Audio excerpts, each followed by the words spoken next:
so beautiful. Yes. Sarah, how do you feel? Interview muna tayo.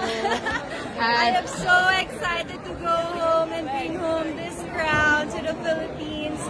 This is not just my success, but also the success of the whole Filipino people as I have showcased the Filipino excellence in this international stage. Thank you, maraming salamat, Pilipinas. congratulations.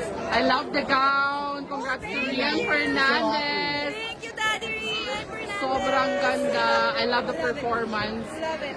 Sobrang saya. You're happy with your placement naman. I am. I didn't expect it to be this emotional nung nanalo ako as your third runner-up. But at the same time, so grateful that I was crowned. Yeah, Also at as least you part did of your the- best and we've seen you how you conquered the stage.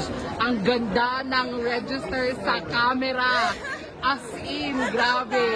Hindi ko na nasilip yung mukha ko. Ang mukha mo talaga ang bumalandra sa camera, napakaganda.